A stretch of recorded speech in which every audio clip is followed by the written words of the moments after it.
U.S. is signaling a stronger commitment to stability in the South China Sea through a steady naval presence and a new military partnership with the Philippines. The United States announced a move that could reshape the balance of power in the South China Sea.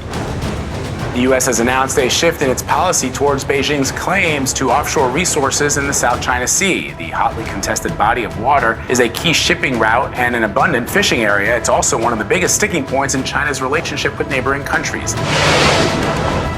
Washington will invest up to $9 million to expand a Philippine Coast Guard facility in Palawan while increasing military assistance to Manila to $100 million. On paper, it looks like a routine infrastructure project. But this isn't really a story about building a pier. It's about helping the Philippines keep more ships at sea for longer in one of the world's most contested maritime regions. And that's where this story takes an unexpected turn.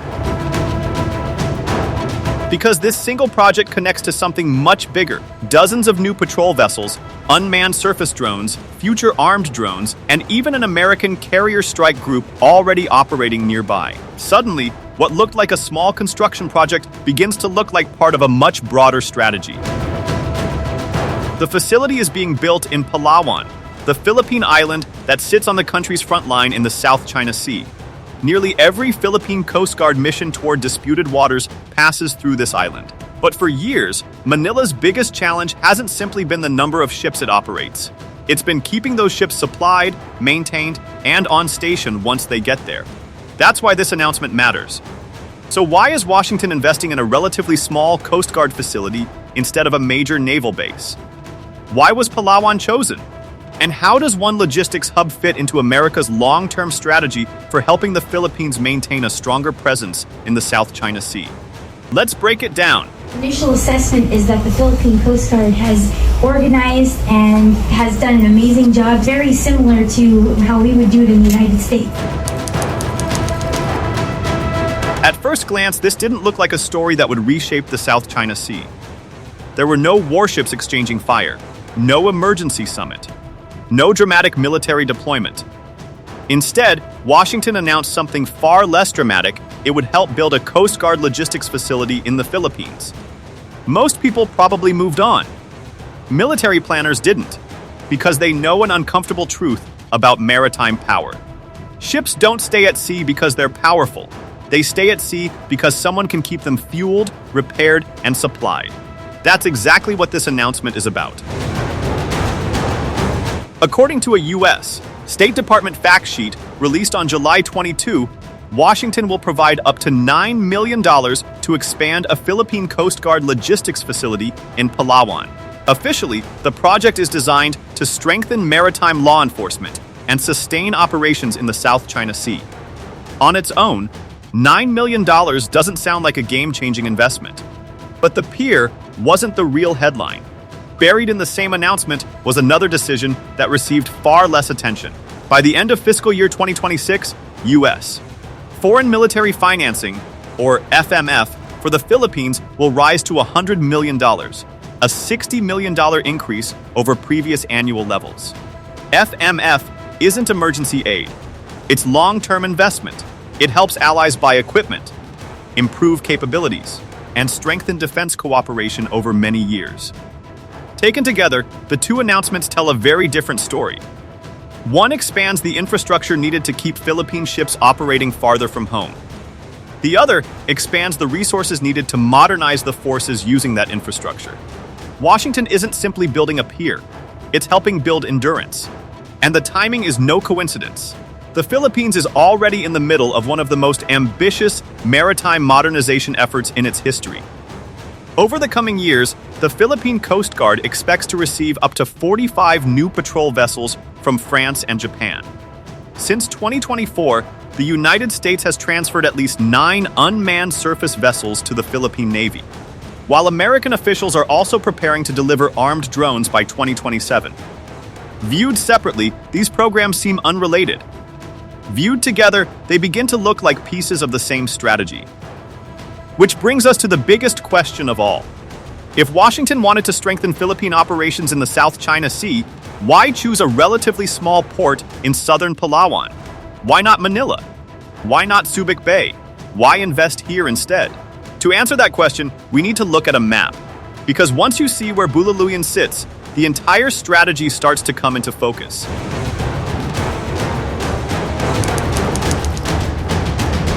If you've never heard of Buliluyan Port, you're not alone. It isn't a major naval base like Subic Bay. It isn't even one of the Philippines' best-known ports. At first glance, it looks like an unlikely place to become part of America's strategy in the South China Sea. So why here? The answer becomes obvious the moment you look at a map. Palawan stretches westward like a bridge into the South China Sea. Almost every Philippine Coast Guard mission, whether it's a routine patrol, a fisheries protection operation, or a resupply mission to remote outposts, begins on this island. Ships heading toward the Spratly Islands, Second Thomas Shoal, and other disputed features must first pass through Palawan. In other words, Palawan isn't just close to the South China Sea. It's the Philippines' gateway into it. And that's where Buliluyan enters the story. According to documents reviewed by USNI News, Philippine Coast Guard cutters already stage from this port before heading into contested waters. The U.S. proposal goes far beyond extending a pier. It includes an intermediate logistics and maintenance hub where vessels can refuel, receive repairs, replenish supplies, and prepare for longer deployments, much closer to the areas where they actually operate. That may not sound dramatic, but in maritime competition, time is a weapon. Imagine two identical patrol vessels. Both have the same crew. Both have the same equipment. Both are assigned the same mission. The first must sail hundreds of kilometers back to its home port every time it needs fuel, spare parts, or maintenance. The second pulls into a nearby logistics hub, completes those same tasks, and returns to patrol in a fraction of the time. After a few weeks, the difference is noticeable. After a few months, it's strategic. The second ship spends far more time on station, responds more quickly, and maintains a much more consistent presence, all without adding a single new vessel. That's why military planners often say, amateurs talk strategy. Professionals talk logistics. China understood that lesson years ago, when Beijing transformed reefs like Fiery Cross Reef, Mischief Reef, and Subi Reef. The headlines focused on runways, missile shelters, and radar systems. But those weren't the only things being built. China also constructed deep water harbors, fuel depots, maintenance facilities, warehouses, and support infrastructure. Those facilities weren't designed for headlines. They were designed to keep Chinese Coast Guard and maritime forces operating continuously in the South China Sea without constantly returning to the mainland. Presence isn't created by ships alone. It's created by the logistics that keep those ships at sea. For years, the Philippines faced the opposite problem. Many Philippine Coast Guard cutters operating from Palawan still relied on civilian ports, competing with commercial shipping for dock space.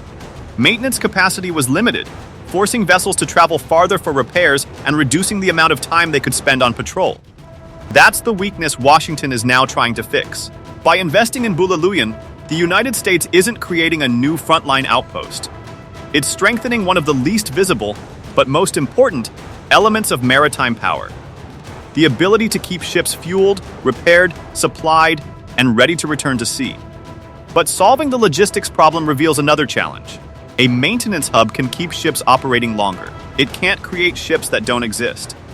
And that's exactly where the next chapter begins. Because the Philippine Coast Guard is about to undergo its largest fleet expansion in decades, and its existing support system was never built for what comes next. At this point, you might think the logistics problem has been solved. Build a maintenance hub. Refuel ships closer to the South China Sea. Keep them at sea longer. Simple, except there's another problem. Even the best logistics network can't support ships that haven't arrived yet. Today, the Philippine Coast Guard operates 13 ocean-capable cutters. That's enough to maintain a presence in key areas, but not enough to patrol every part of the country's vast maritime domain, especially as confrontations in the South China Sea become more frequent. At first glance, that looks like the Philippines' biggest weakness. It isn't. The bigger challenge is preparing for what's coming next. Over the next several years, the Philippine Coast Guard expects to receive up to 45 additional patrol vessels from France and Japan, one of the largest fleet expansions in its history. And that's where the real challenge begins. Adding dozens of ships isn't as simple as delivering them to a dock. Every vessel needs fuel. Every vessel needs maintenance. Every crew needs supplies. Every mission needs a port that can return the ship to sea as quickly as possible. Without that support network, even the newest patrol vessels would spend too much time tied to the pier instead of patrolling contested waters. Japan faced this challenge decades ago. As an island nation with vast maritime responsibilities, the Japan Coast Guard didn't rely on one or two massive bases. Instead, it developed a network of strategically located facilities that allowed vessels to refuel, resupply, and return to sea much more quickly. The result wasn't simply a larger fleet. It was a fleet that could remain operational far more often. That's the transition the Philippines is now beginning. Washington's investment isn't designed only for the Coast Guard that exists today. It's preparing for the Coast Guard that will exist 5 or 10 years from now. Because building new ships is only half the challenge. Keeping all of them operating efficiently is the part that ultimately determines how much presence the Philippines can maintain in the South China Sea. And that leads to the next question. If the Coast Guard is about to grow dramatically, what will that future fleet actually look like? Washington isn't building the Philippine Coast Guard of today. It's preparing for the Coast Guard of the next decade. Over the coming years, the Philippines expects to receive up to 45 new patrol vessels from France and Japan, one of the largest fleet expansions in the service's history. That could dramatically increase its ability to patrol the country's vast maritime domain and maintain a more consistent presence in the South China Sea. But there's a catch. A larger fleet is only useful if it can stay operational. That's why Washington is investing in the support network first. The logistics hub at Buliluyan is designed to keep these future vessels fueled, maintained, and ready to return to sea much more quickly. In other words, the pier isn't the destination. It's the foundation. And even that is only part of the plan. Because the next phase of U.S. support isn't about bigger ships, it's about smarter ones. Building a larger fleet is only part of the strategy. The next step is making that fleet smarter. Alongside new logistics hubs and future patrol vessels, the United States is helping the Philippines build a more flexible maritime force, one that doesn't rely entirely on traditional ships. Since 2024, Washington has transferred at least 9 unmanned surface vessels, or USVs, to the Philippine Navy. Additional support is planned, including armed drones expected to begin arriving by 2027. That represents more than just new equipment. It changes how maritime operations can be conducted. A drone boat can patrol dangerous waters without putting a crew at risk. Unmanned systems can monitor contested areas for hours, gather intelligence, and support larger patrol vessels at a fraction of the cost of sending another ship. Instead of relying on a handful of cutters, the Philippines can begin creating a network of manned and unmanned systems working together across the South China Sea. Military planners call this force multiplication, using technology to expand operational capability without needing the same increase in ships or personnel. Combined with new logistics infrastructure and a rapidly expanding Coast Guard, these systems are designed to give the Philippines something it has struggled to maintain for years: a more persistent presence at sea. But this raises an even bigger question. Why is Washington accelerating all of these investments now? To answer that, we need to look at how the security environment in the South China Sea has changed over the past several years. None of this happened overnight. The investments in Buliluyan, the expanding Coast Guard fleet, and the growing use of unmanned systems are all responses to a security environment that has become far more dangerous over the past several years. What were once occasional maritime disputes have evolved into increasingly frequent confrontations. At 2nd Thomas Shoal, Philippine resupply missions have repeatedly faced dangerous interceptions by Chinese Coast Guard vessels. At Scarborough Shoal, Philippine patrols have encountered water cannons, blocking maneuvers, and close-range harassment during routine operations. Each incident carried the same message: maintaining a presence in the South China Sea was becoming harder and more expensive. At the same time, Philippine officials have been preparing for another possibility: a crisis in the Taiwan Strait. Any regional conflict could quickly affect the northern Philippines, placing even greater demands on both the armed forces and the Philippine Coast Guard. For Washington, these developments point to the same conclusion. The Philippines doesn't just need more ships. It needs the ability to keep those ships, aircraft, and unmanned systems operating for longer periods in the places that matter most. That's why recent U.S. support has expanded far beyond transferring equipment. It now includes logistics infrastructure, increased military financing, unmanned systems, and deeper operational cooperation, all designed to strengthen the Philippines' ability to sustain a long-term presence in contested waters. And that reveals the bigger picture. Buliluyan isn't an isolated construction project. It's one piece of a much broader U.S. strategy across the Indo-Pacific. The pier at Buliluyan was never meant to stand alone. It's one piece of a much larger strategy unfolding across the Indo-Pacific. Over the past several years, the United States has steadily expanded its security cooperation with the Philippines, not through a single deployment, but through a growing network of forces, infrastructure, and allied partnerships. American Coast Guard cutters now operate from Subic Bay and Singapore, strengthening their presence in Southeast Asia after relocating from the Middle East. At the same time, the USS George Washington Carrier Strike Group has returned to the waters west of Luzon, underscoring Washington's ability to maintain a visible naval presence in the region.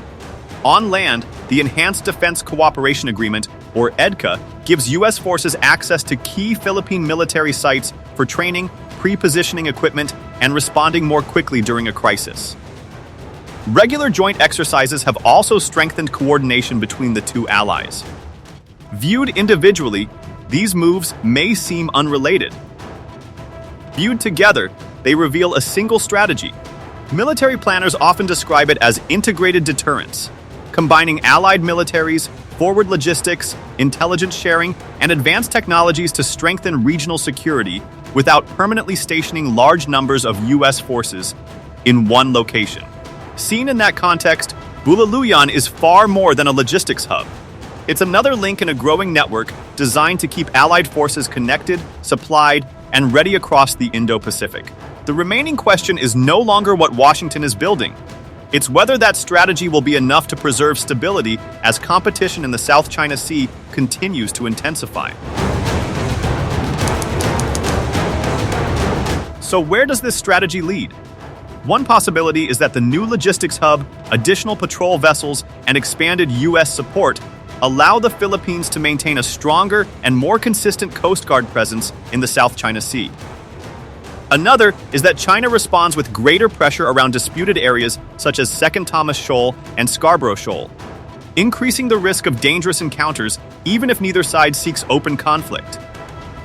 A third possibility is even deeper U.S.-Philippines cooperation through additional unmanned systems, intelligence sharing, joint exercises, and further investment in maritime infrastructure. But whatever happens next, one thing is already clear. Buliluyan isn't just a $9 million pier. It's part of a broader strategy built on stronger alliances, better logistics, and a more persistent maritime presence across the Indo-Pacific.